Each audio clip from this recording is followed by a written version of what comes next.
Yep.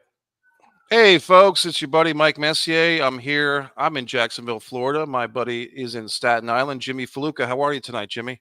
How are you, sir? Pleasure to be I, here. I'm doing good. It's always good to have you. We haven't talked in about a month, but this is for wrestling fans. This is kind of our Academy Awards week or our Super Bowl week, and it's wrestling week. I mean, for better or for worse or for both, the WWE is kind of the last man standing of the old territory system. And they're in the new age and they have new competition with groups like AEW and so forth. But I have to give it up. WWE is a head and shoulders above any competition in the continental United States and pretty much worldwide. Jimmy, when I say the word WrestleMania, what are some of the first thoughts that come to your head? For me, that's a no-brainer. The first thing I think of when I think of WrestleMania is The Undertaker. And maybe that's from a biased point of view since he is my favorite. But for so many years, he meant so much to that show. And we're going to get into memories later, but my very first WrestleMania was, in fact, WrestleMania 13 in Rosemount in Chicago when he defeated Psycho Sid and became the WWF champion. That was my first WrestleMania. And while that match wasn't all that spectacular when you go back and watch it, for me to watch my guy become the heavyweight champion on the biggest stage available, it was special for me. Not to mention also earlier that same evening, you had the legendary I Quit match and probably the greatest double turn in history. So when I think of WrestleMania, I think of The Undertaker. And right after him, although this may not be a popular thing to say, after The Undertaker, I think of Hulk Hogan because Sure. for the first 9 WrestleManias, even though that last one really wasn't all that great, Yeah.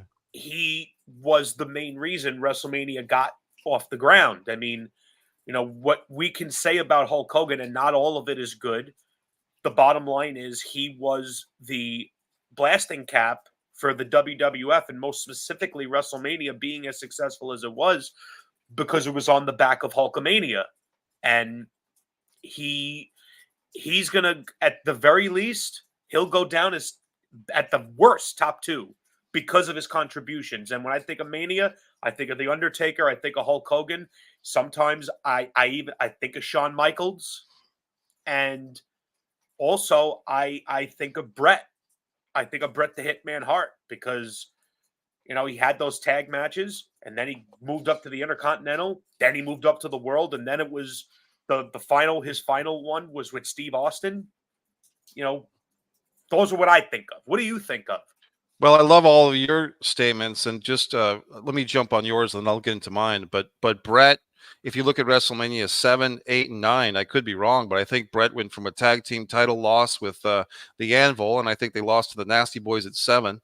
Then at 8, he regained the Intercontinental title for reign number 2 over Piper in a babyface versus babyface match, and then at WrestleMania 9, of course, he lost the world title to Yoko, and then Hogan and everything. So it's just interesting that you mentioned Brett, and he has like this nice little arc of going from tag team guy to intercontinental guy to world heavyweight title guy. And then at 10, if you take it to 10, he's right back in the mix, getting the And he title back wins from in the main Yoko. event. So if you Yeah. really like, if you were going to play in one of those wrestling games, create a wrestler, you win the tag titles with a trusted partner.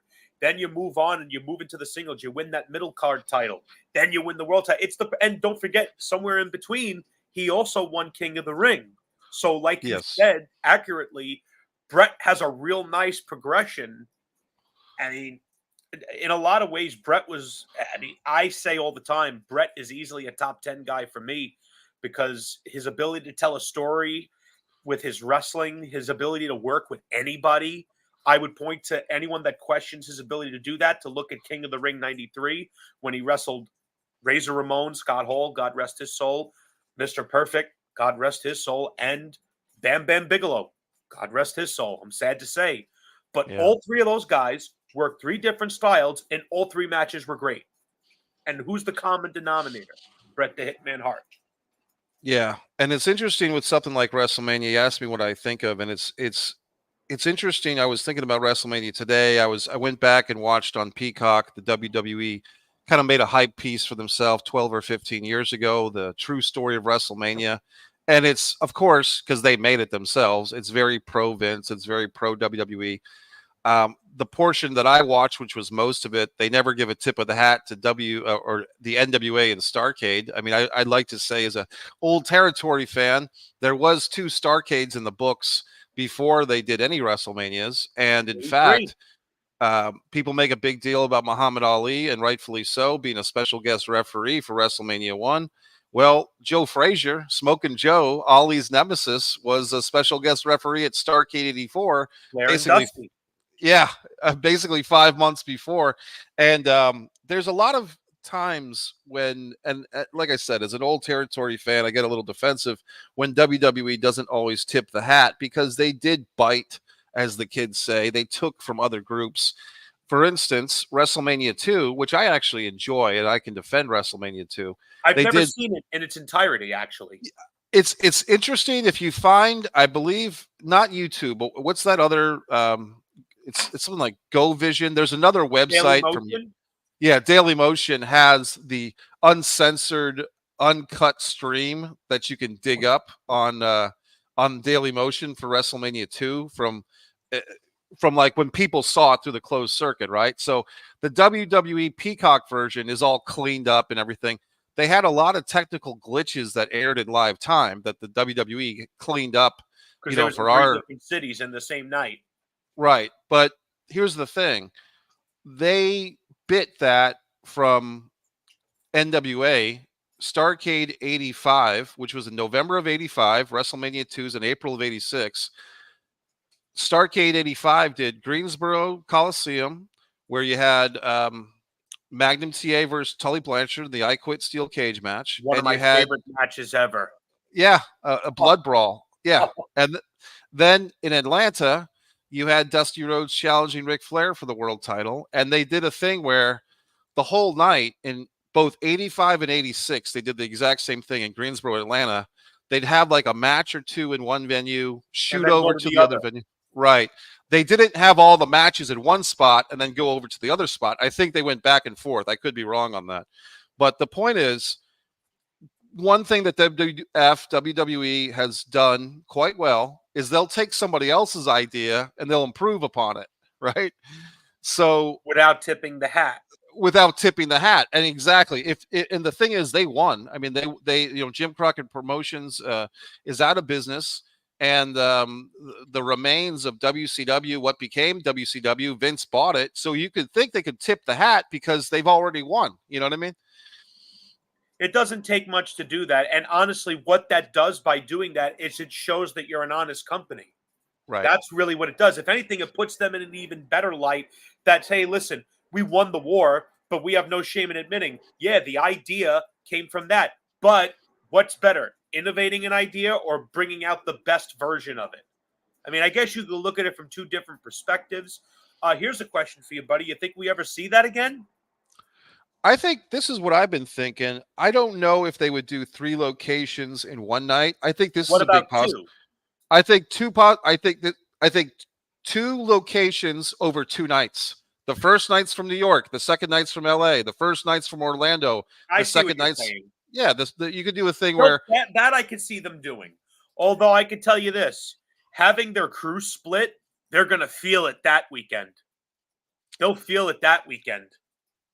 let me bring this to the table with WWE especially, and I think they've kind of put the kibosh, at least for the last couple of years, I could be wrong, on some of this NXT global expansion. They were going to do an NXT Japan and NXT Europe. I think I some of haven't that's heard much been, talk about that. I think they reined it in during the pandemic because it just got to be too much. So now they're just channeling everybody to Full Sail University and Orlando. But my thought is, if they wanted to add a third night to WrestleMania, you could just have an NXT WrestleMania night Takeover. on Yeah, you have Friday, an NXT takeover event. right? But you could call it NXT WrestleMania. I mean, They could. They could if they wanted to. they And could. I don't Yeah. know if you've been paying attention. I mean, I haven't been watching their shows live, but I read what's going on, and they have quite a hot hand with one of their top feuds with Carmelo Hayes and Trick Williams. They were a tag team, they were united, and then as usually happens in pro wrestling, one partner betrays the other. But both guys, first of all, they look great, they speak well, and they work well. They both had NXT championship matches with the current champion Dragunov, Right. and both matches were good, like really good. And I haven't sat and watched NXT in a while because, as we discussed previously, I kind of got tired of getting behind these guys, seeing them get called up, and then Vince gets his hands on them and just doesn't know what to do with them because he doesn't understand them. Right. But these guys are actually really good, and I'm like, okay, now that maybe the guys of Vince is not there anymore, maybe these guys have an opportunity to succeed, because what you would see is you would see guys get over on NXT doing certain things, and then they would come up to the main roster, and then those things would be completely absent, which to me is exceptionally counterproductive, because why wouldn't you use what got the guy over to begin with? You know? Yeah. I think what we're going to hear more and more with the shoot interviews and stuff like that is a trickle of revelations from people that, leave the company or get fired or whatever, of really horrible Vince stories of basically the last 4, 5, 6 years, Vince Jr. losing his mind and still having the position of power. And if you look back at, the Stephanie playing the in and out game and all that stuff. So I think you could be onto something. And just on the NXT thing for just a second, I do go to these NXT house shows. Oddly enough, I go to the NXT house shows, but I don't watch the weekly programs. And it's just interesting to see the fans, especially young families, like people with kids and stuff, and they're chanting, "Whoop that trick, whoop that trick." And I feel like saying, hey, folks, do you realize that when you say "whoop that trick," it's basically a reference to Hustle and Flow, where it's about a pimp slapping around a slapping around a prostitute. But I mean, Jesus. don't let me stop everybody from having a good time. Nah. But they all say it. They all say it when the music hits. Like every single person, from kids to adults. But let's not let the facts get in the way of a good time, right, Mike? Yeah, exactly. Bring the kids. But chant "whoop that trick" in Orlando. Just as a little aside, Mikey is aware that as a wrestling fan, I am also a cosplayer. I build costumes and I go to conventions, and I've met wrestlers. I recently just met Paul White, the Big Show. Yep. He was a total gentleman. My sister came to the same convention with me, and she actually met the late, great Bray Wyatt's widow, JoJo. And while we were in line, she waited in line with me because the line was long. She drew a portrait of Paul. And when it was my turn to go up to meet him, she stepped off because she didn't have a ticket. Right. I go up to him. I say hello to him. He guessed I was a Taker fan because I was dressed as Taker. And I handed him the portrait. I said, I just wanted to give this to you as a gift. My sister, who's with me, she met someone else earlier. She drew this portrait of you. You would think that I handed this guy something out of Fort Knox. He said, you just made this? When I was done with him, he told my sister, you get over here right now, took a picture with her, made her day completely, just a total gentle giant, a funny guy. He's got a great sense of humor, but why do I bring this up? Sure. I'm going to give my dear friend Mikey a little hint as to what my next project is.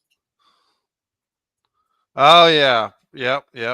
That's the lantern, the Bray Wyatt That's a legit lantern. oil lantern, so I have to fix an LED light to it. Nice. Me and 3 other people, we're going this year to New York Comic Con as the Wyatt family. So you got a Brody, you got a Luke have Harper. A Brody, I have a Rowan, and I have a Strowman. Nice, very nice. It's gonna be fun, and I actually have a little mini speaker that's gonna hang off of my pants. That's gonna be playing the original Wyatt family theme song as we walk through the entire convention. That's great. It's the way I feel. The way I figure it is. Sure. The best way to pay tribute to the man and to the crew is to represent them. And Mike Rotundo goes to a lot of those conventions. He was there last year with DiBiase. If I ever have the pleasure of getting to meet him, it would be an honor to shake his hand. Because even though I would shake his hand not only to offer my condolences, but to recognize him for the great work he did, not just in the first WrestleMania teaming with Barry Windham against Nikolai and the Iron Sheik, but Mike Rotundo, even when he was in the varsity club, was a damn good worker. It was him. It was Rick Steiner, and I believe it was also Kevin Sullivan, right? Kevin Sullivan was the games master. He was like the coach, Yeah, and Rotundo was the top. Captain Mike Rotundo. Right. Captain Mike was like the leader of the guys, and Steiner was the tag along who became a Comedy babyface. guy. And then and they kind of brought in Steve Dr. Death Williams, which was the Bad catalyst son for of a bitch. yeah, Rick Steiner left because of Williams, and they did bring in Dan Spivey for a cup of coffee too. Really? Spivey was in the crew? Yeah, for about a month.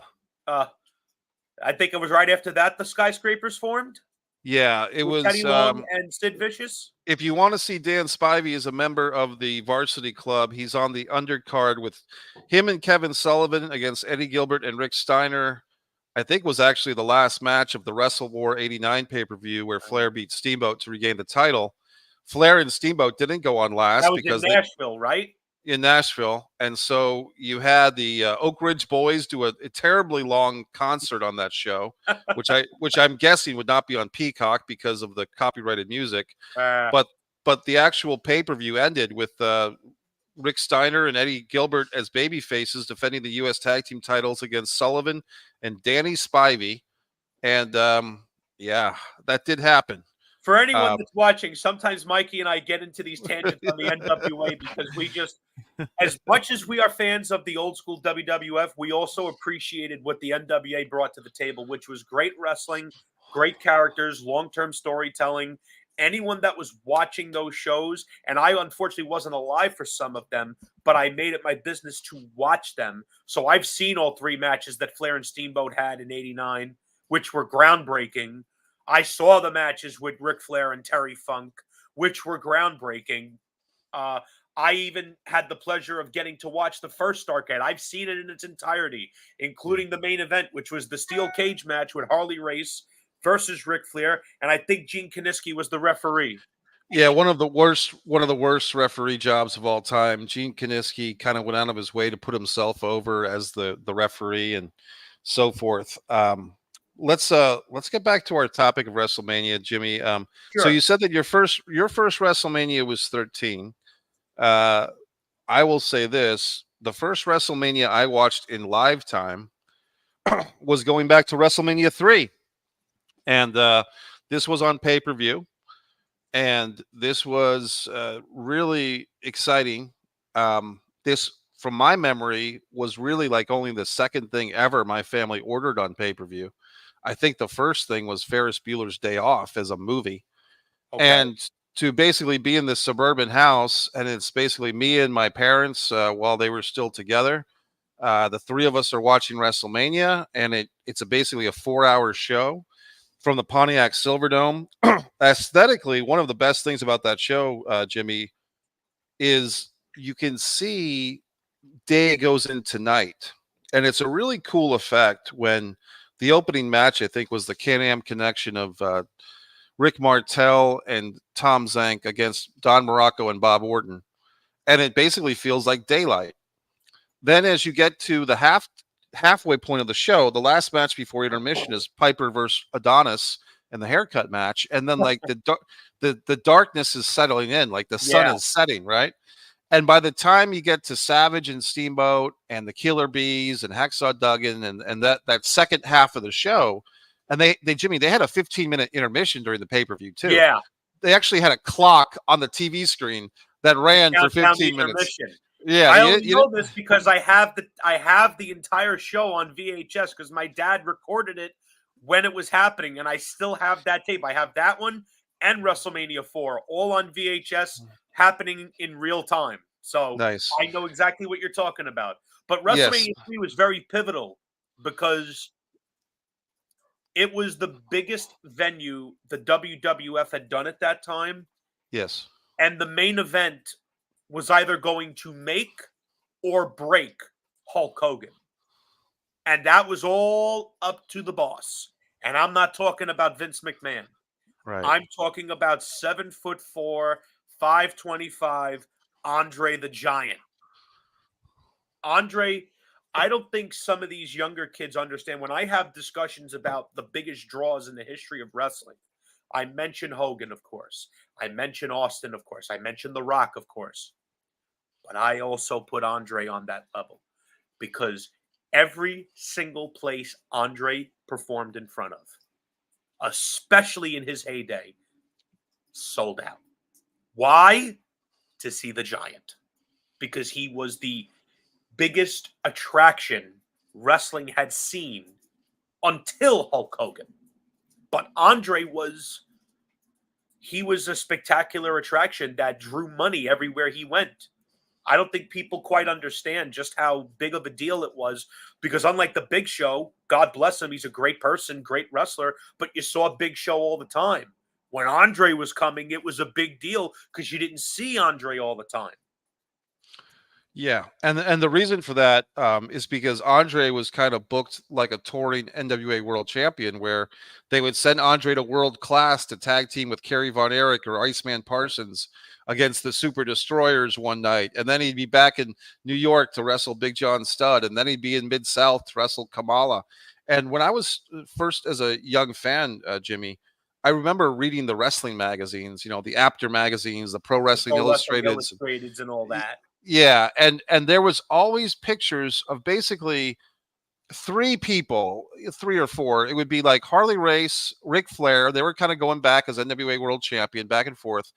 Dusty Rhodes and Andre the Giant were like these touring wrestlers but I was also a WWF fan because that's what was on TV in Northern Virginia. So it seemed like Andre was always there. But then I'm reading the magazine, and Andre's in Texas wrestling the Super Destroyers. Andre's wrestling Kamala in the middle of the Mid South, and he's in a cage match. Yes, he's in a cage match. He's wrestling in a battle royal in Minneapolis. Andre was everywhere. Andre had his hands in every market because he was smart enough to know, I go there, it's going to be a sellout. So it's and the way, based on what Jim Cornette said in an old interview, the way Vince McMahon Sr. used to work was, let's say, for example, and I'm taking this straight from the interview, let's say that a territory in Tennessee, his top heel was Waldo Von Erich. If Vince Sr. wanted Waldo Von Erich, he was going to get Waldo Von Erich because in New York, you could make more money. So he would call them and say, listen, I'm going to need Waldo to start TV September 20th. Can you make him available for me? All right, Vince, no problem. Thank you very much. I'm going to give you an extra week of dates on Andre. And then there's a week of sellouts in the territory. So you worked as a unit. Right. You didn't just rip away all the talent. You took who you needed to get a hot heel, but then you sent someone there so that way their territory stayed hot. Your territory's hot. Now everyone's making money. That's that how would be it used to work. Yeah, that would be Vince Sr. That would be Vince McMahon Sr. Yeah, not his son.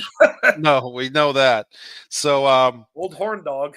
And it's Vince McMahon Jr. is just a guy that he's so embedded into our lives, whether we like it or not. Because if you're a wrestling fan, you know who Vince is. You know who Vince is, and it's just an interesting thing. But talking about some of these character arcs at Mania, Andre the Giant has an interesting character arc.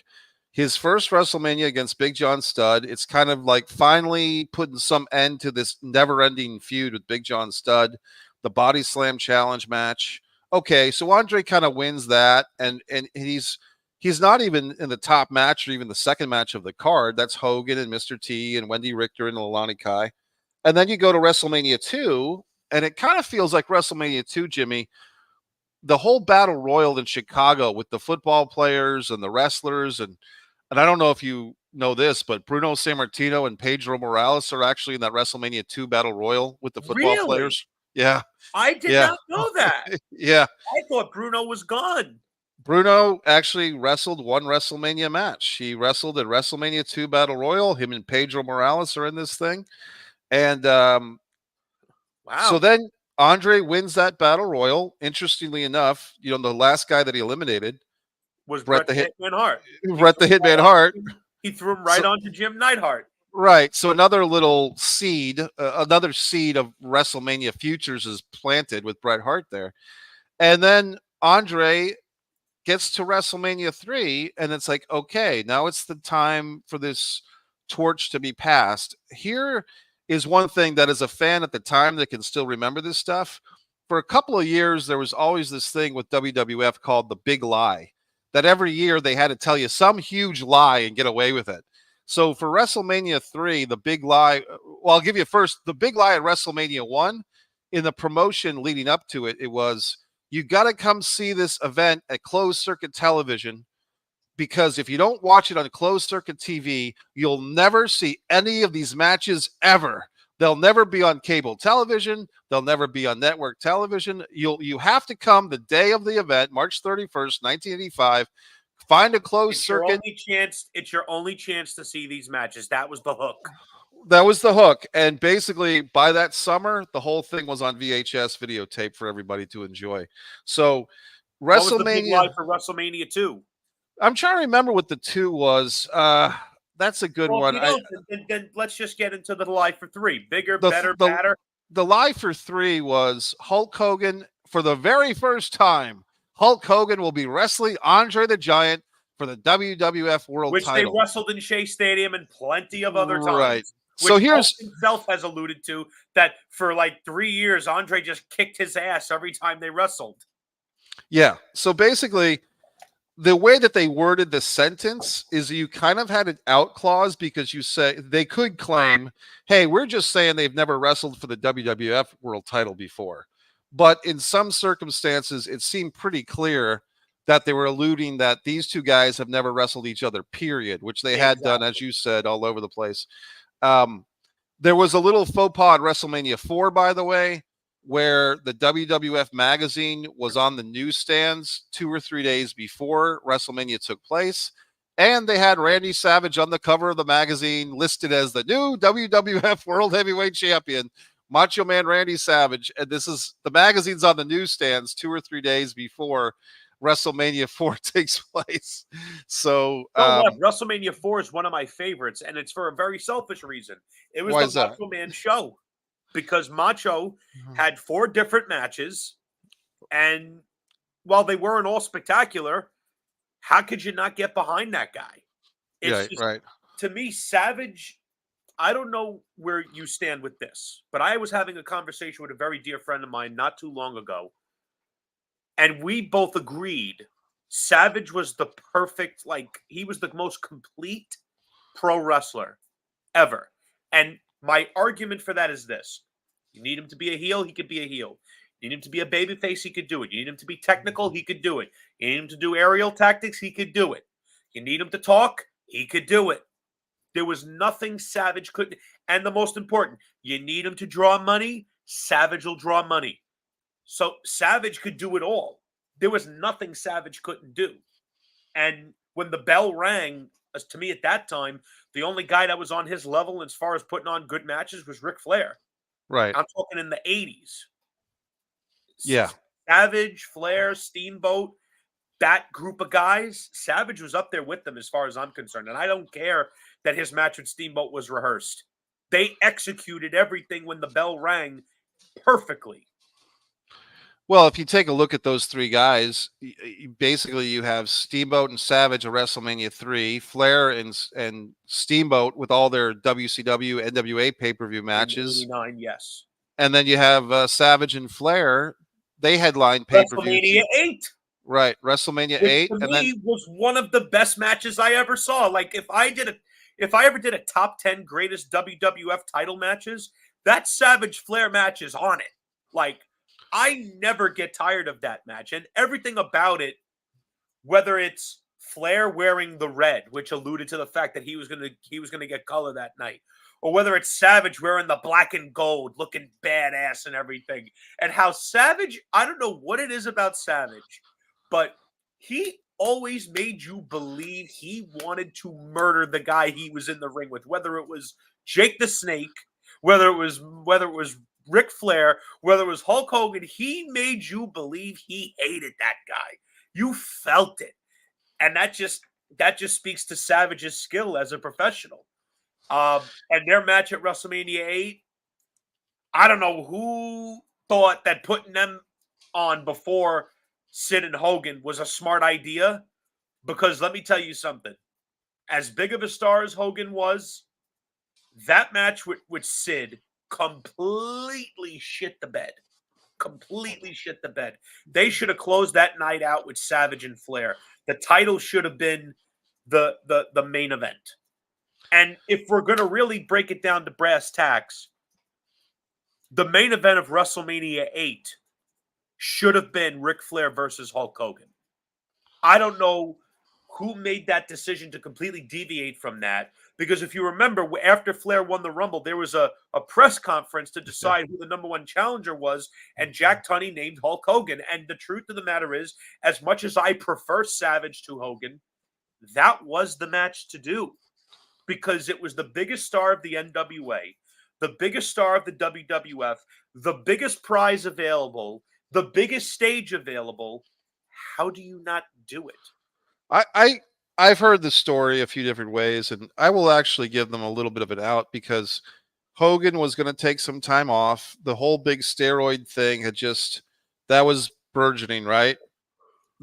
Hogan wanted to go on ice for a while, wanted to go on the shelf for a while.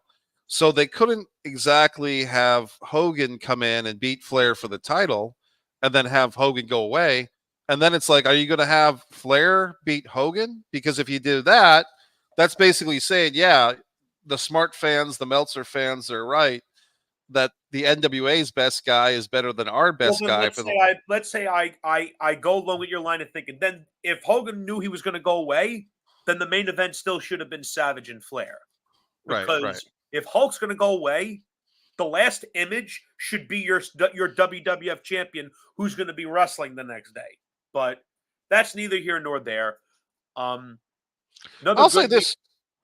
Let me just finish on that one.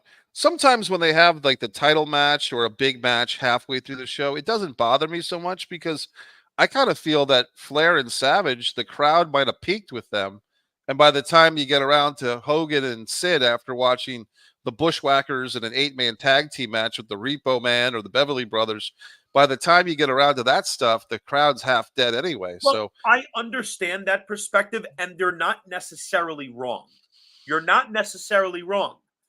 The only thing I'm trying to put forth is I believe Savage and Flair deserved that respect of you're headlining. You're in that spot. You're in that marquee spot. You earned it. You belong there because, he's been in the news. But what was CM Punk's biggest gripe? That he never main evented. Got the honor of main eventing WrestleMania. Did he wrestle The Undertaker? Yeah, he did. In the middle of the card. Did he wrestle for the WWE title? Yeah, he did. In the middle of the card. He wanted to have that marquee spot so that he could become a bigger draw. Because when that spotlight is put on you, if you're good, you become a draw. If you're not, the spotlight's put on you and it dims away. You want proof? Look at The Miz. He main evented one WrestleMania, never again. Why? Because he didn't belong. You want an example of someone that really doesn't belong in that main event spot? The Miz is a great example because he got the main event of WrestleMania and not a single F was given. None. So the reason I say that Flair and Savage deserve to go on last while the crowd may have been tired, I think that Savage, for all his years, deserved to have that honor, and he also deserved to get that main event payout because you know as well as I do, the guys that go on last make the most money. And good point. Savage deserved that Hogan payout. That's just me speaking as a Savage fan, so there is definitely bias there. Well, let me go with this Savage thing for a second because once again with these arcs, if you take a look at Savage, WrestleMania 2, he defends against George Steele in New York. Basically comes out with the title. By the way, Randy Savage beat George Steele, I believe, at a total of 4 Saturday Night's main events. Four times Savage had his day was a big, and George Steele in his day was a big deal. He was having WWF title matches with Bruno. Right. So for Savage to beat this guy 4 times on worldwide television is great. Then WrestleMania 3, of course, the match with Steamboat where he loses the IC, but that kind of just frees him up to turn babyface. WrestleMania 4 is his crowning achievement, wins the title in that tournament. And then WrestleMania 5, they finish the Mega Powers Explode. He finishes the title reign. WrestleMania 6, he's kind of demoted a little bit. He's The kind of been a Macho gimmick. King. The Macho King, that was a lot of fun. If it had just been Randy Savage one-on-one with the American Dream, Dusty Rhodes, That would have been just fine. yeah, Who they wouldn't have wanted to see that? right. And to be honest, I love Sherry Martel as a wrestler and a performer. So her being with Macho Man, I dug that, and her being in that tag match. But Sweet Sapphire, no offense, but she was just way in over her head. And that was actually how they brought Miss Elizabeth back. They brought Miss Yes. Elizabeth back in. And then if you continue this arc, WrestleMania 7, he loses this retirement match to the Ultimate Warrior. And he goes back to babyface. He gets his girl back. He gets Miss Elizabeth back. And then after being put on the shelf because of the retirement match, eventually Jake the Snake and all that good stuff, and he's That's one of brought my back. favorite feuds of all time. Right. Jake and Macho. And I told Jake that to his face. I said, when you smacked Elizabeth and you had Gene Okerlund screaming and yelling at you, Jake started laughing. He looks at me and says, when you can fool the boys, you know you got And it's too bad that Savage and Jake didn't line up to have a WrestleMania match. But No, that should have been like a steel cage match at Mania, like a loser leaves town match, because the feud was intense enough to warrant that. It's not like, oh, it's March, let's bring down the cage. No, these two have such a heated rivalry, whether it's Jake crashing their wedding, the snake biting Savage, Jake smacking Elizabeth. Hello, this was tailor made, even though it was 5 years too early. That feud was tailor made for Hell in the Cell. right. Those two Oh yeah. hated each other so badly that they did such terrible things. Well, Jake did terrible things to Savage, and they definitely should have had a Mania match. But the reason the feud was cut short was because Savage's in-laws legitimately believed that Jake hit Elizabeth, and Savage did nothing about it. That's These hilarious. are the times we were in, folks. Savage Yeah. had to end the feud prematurely to save his marriage, which, unfortunately, that didn't happen. Didn't work. Nope, didn't work. And then you got Savage, basically WrestleMania 9. I think he just He did was on commentary. commentary, Right. And sadly. then WrestleMania 10, Had he a has weird that match match with with Crush. Very Crush. weird. Right. So kind of my point is it's kind of interesting, Jimmy, and maybe this is another episode, but Vince McMahon has kind of this weird thing with certain wrestlers. And I've said this before where if a wrestler gets to be too popular or too established, they kind of cut the legs out from under them. Oh, listen, we could sit here all day and talk about, we should have a whole episode just talking about that very subject because, and the only reason I say that is because I asked this question. How many stars in the last 15 to 20 years have we missed out on because of that type of intentional sabotage? And there's really no other way to describe it, Mikey. It's Yeah. intentional sabotage. I held up the lantern earlier. Bray was a victim of that. We mentioned him earlier. Punk was a victim of that. We can get into so many guys. But yeah, Savage, for some strange reason, Vince wanted to keep him on the sidelines, but Savage still had that vigor to still go. And clearly, when he went to WCW, he had great matches with Flair. He had that legendary feud with Diamond Dallas Page. So Right. clearly he had more to contribute. Yeah, he had a whole second half or like even overtime career in WCW. And I But think he felt insulted when Vince tried to sideline him. yeah, he did. He didn't want to be put out to pasture quite yet, and rightfully so. And luckily for him, there was a place called WCW that was looking for him, and he did I great don't know things. if you're aware of this, but he went to Vince with a 2-year plan to retire. He went to him with a plan to wrestle Shawn Michaels at WrestleManias 9 and 10. He would defeat him at the first one, and at WrestleMania 10, Savage says, "I'll put him over and I'll retire." And Vince said no. But it's a good thing he did, because at WrestleMania 10, we got that legendary ladder match with Razor Ramon and Shawn Michaels. And as much as I would have loved to have seen a match between Shawn Michaels and the Macho Man Randy Savage, could you imagine what that match would have looked like? Yeah, that would have been Holy great. mother of God.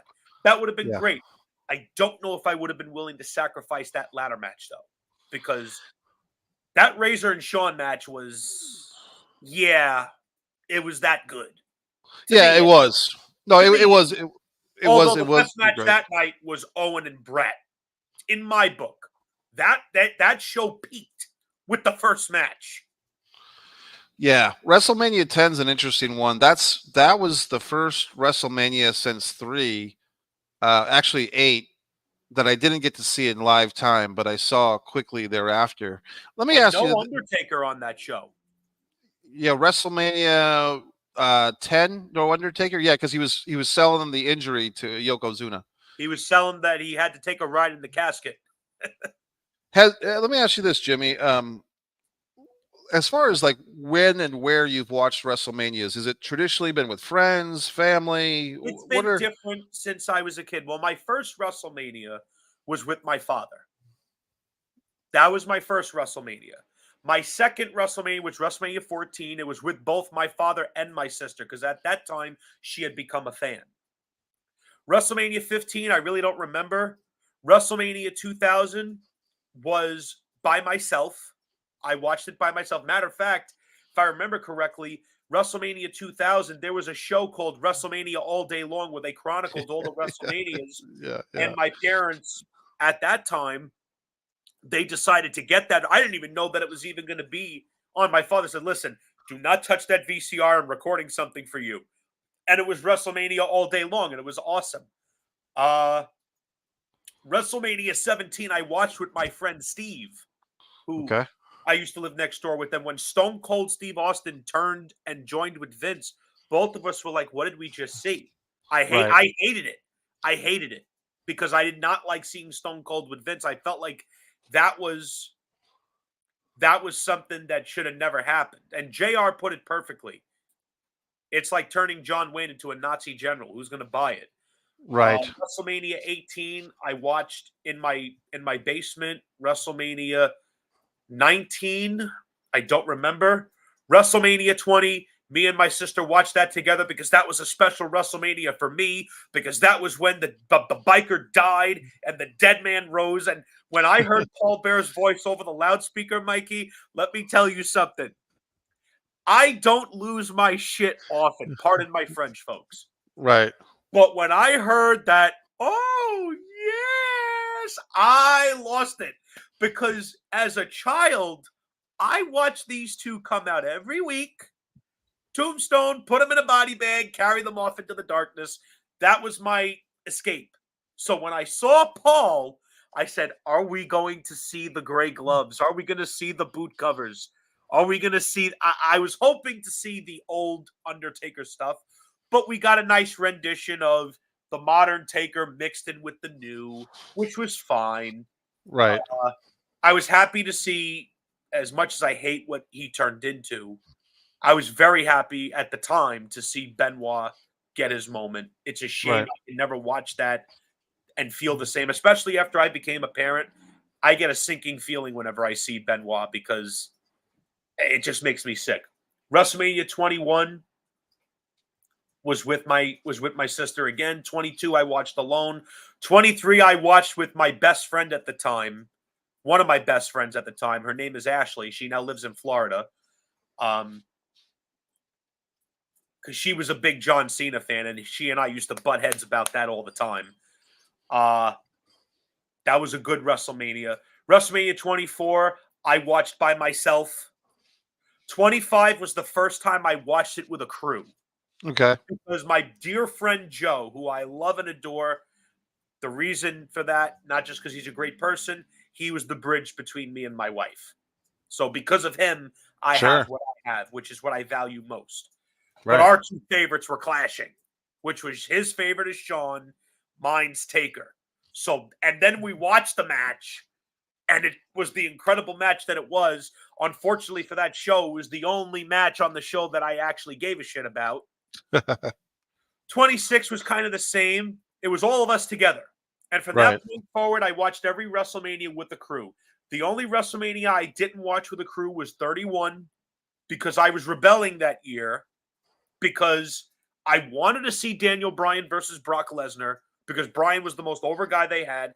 And I desperately wanted to see Taker and Sting. And I was getting neither. I think my hashtag back then was fuck the fans. That was the message to us.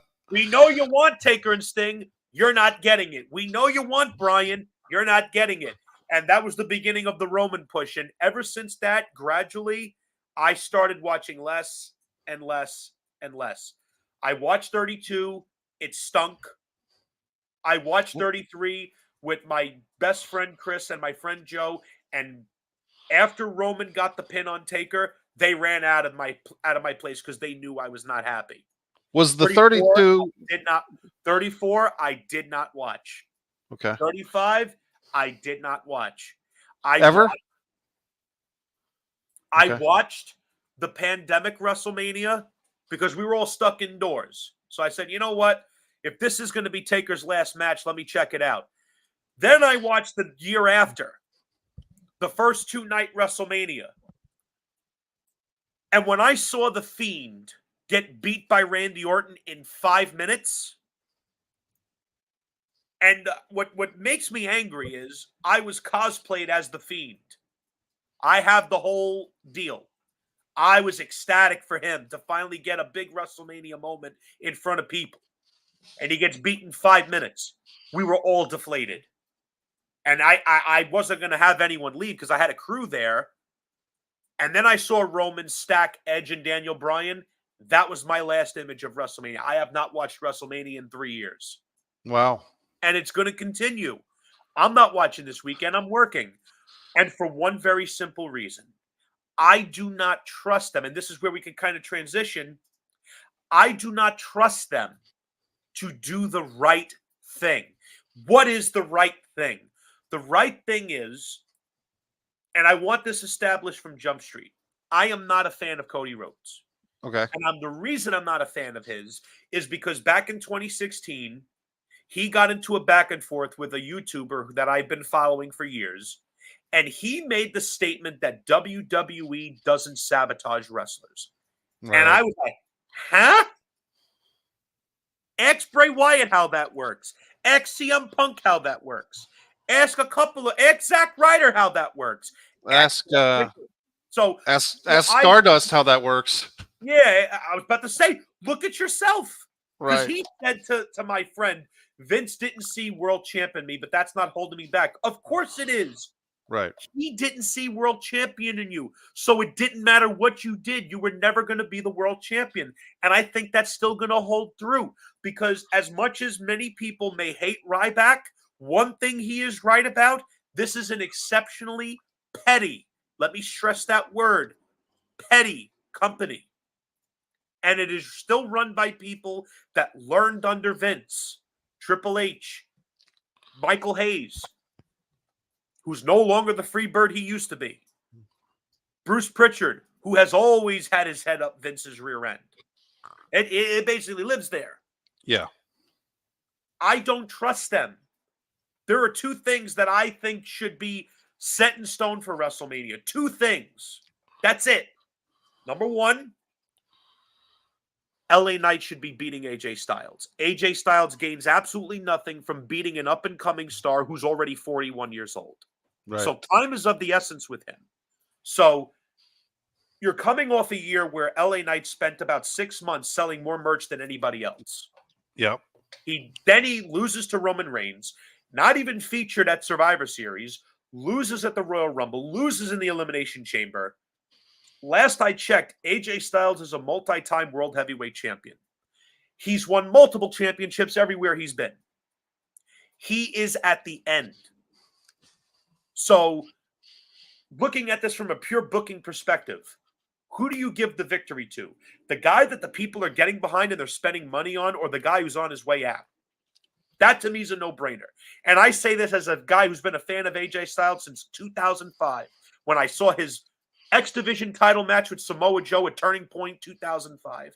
That's how long I've been watching AJ. I'm the guy that said AJ should have beat The Undertaker when they fought in the Boneyard match. So think about how highly I think of AJ. There's no way he should be beating a LA Knight because he's a rising star and he's got potential to be more. And because he's already 41, you don't want to waste time. You don't want to possibly circumvent his momentum more than you already have because every podcaster I listen to says his reactions are not what they were 6 months ago.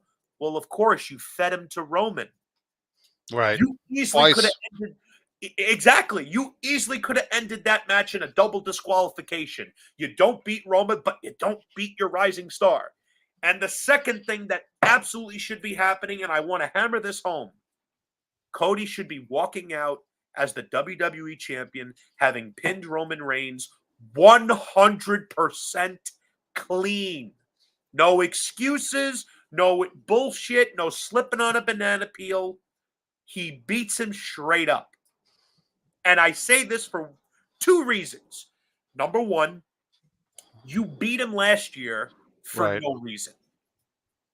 So everyone that's mad that the quote unquote Cody crybabies stopped the Roman versus Rock match, no, you stopped the Roman versus Rock match because had you put Cody over last year, guess what? You'd have been free and clear to have your match.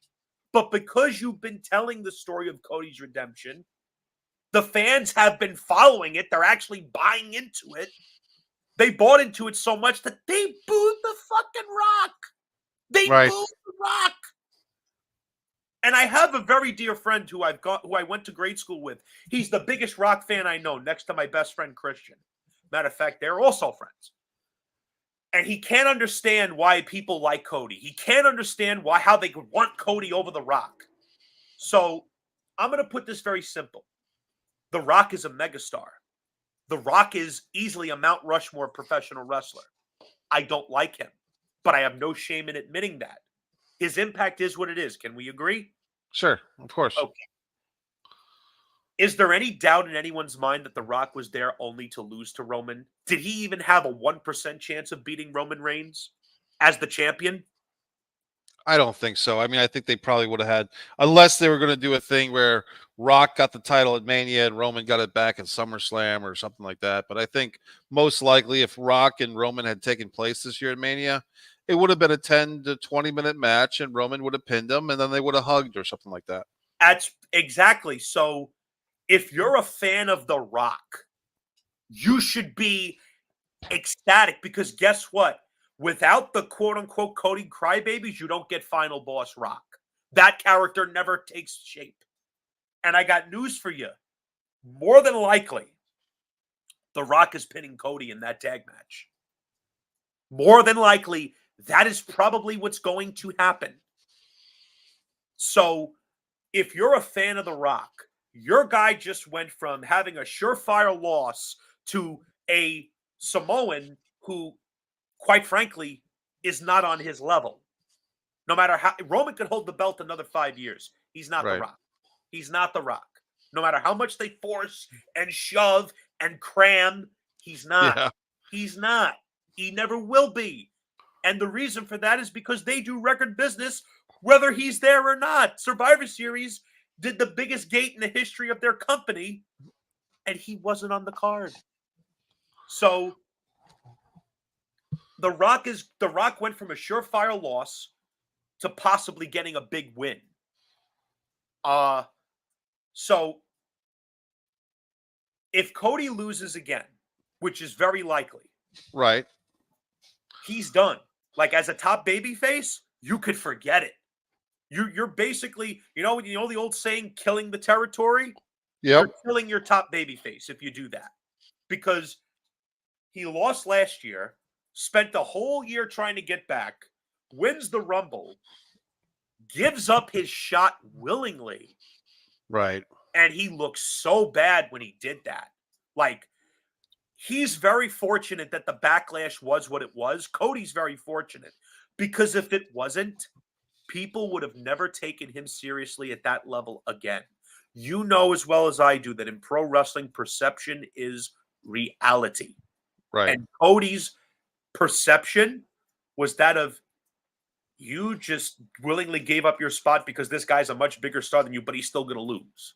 You So just handed your you balls to this basically guy. you got a lottery ticket and you handed Right. it to a billionaire.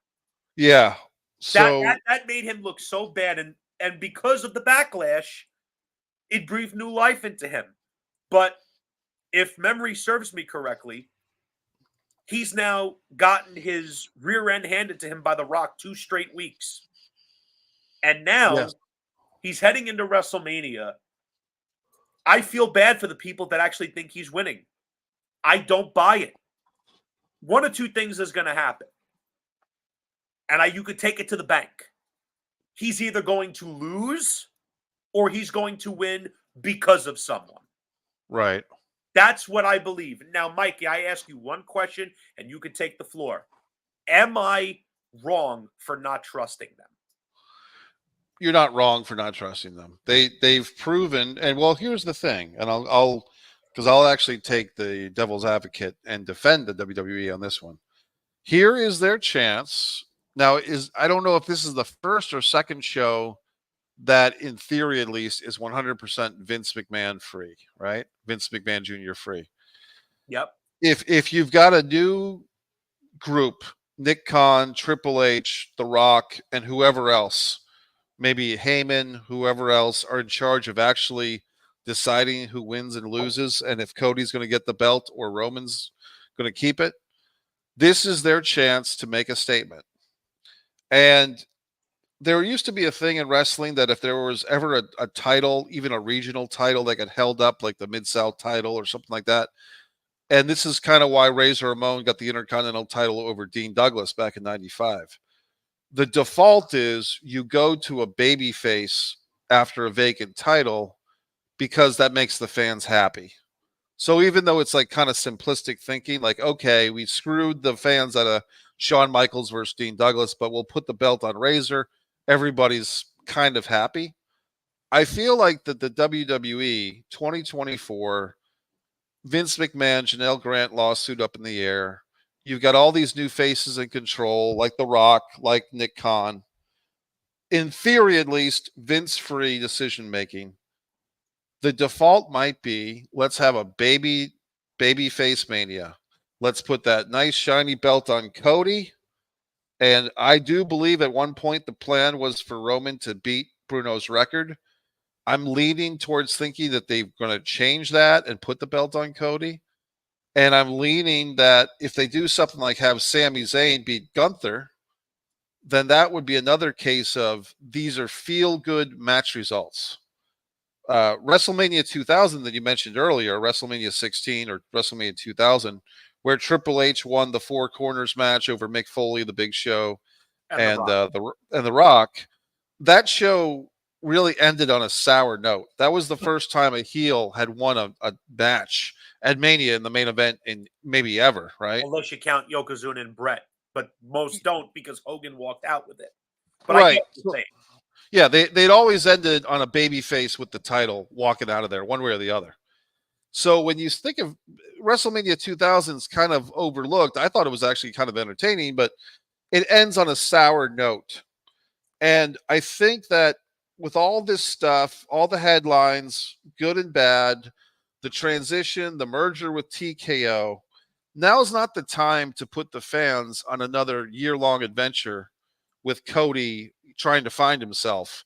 And he already did that. He did that with Lesnar, 3 matches, all this other stuff that he did. Now is the time for him to win that title. War Games. Right. He's got to win that title or Jimmy FALLUCA is correct. They've emasculated him and they've ruined him. We've only got about a minute left, buddy, but I want to get to these questions real quick. We'll have to, and actually this brings me, my buddy Carl actually attended WrestleMania 22. That's one of my favorite WrestleManias. I was going to say real quick, my favorite WrestleMania is 22, 17, and 3. I'll go with those. And this is our buddy AJ. He likes that they're getting to edgier stuff like the whipping. Happy birthday to Carl on Thursday. Congratulations. Carl's in the shadows of Chicago. Like I said, he was there for Cena Triple H, WrestleMania 22. This is what I wanted to talk to you about, and we're going to have to do another show. I got to wrap this up in like 30 seconds, buddy. But I want you to watch this Bray Wyatt doc if you haven't already. It just came out on April 1st. I haven't, but I intend to do so. Let's both watch it at some point over the next week or so, and then we'll do another show and we'll analyze it. And as a Bray Wyatt aficionado and a family, person who cares about him as a personal level, I'm really interested in that. We got to wrap this things up, buddy, but MikeMessier.com, One Pro Wrestling and Sports Fan YouTube channel, Jimmy in Staten Island, Mike in Jacksonville. Jimmy, last words. You have 10 seconds, buddy. I look forward to our next episode. Thank you, Jimmy. All right, everybody. We'll see you next time. Please share the URL. Good night.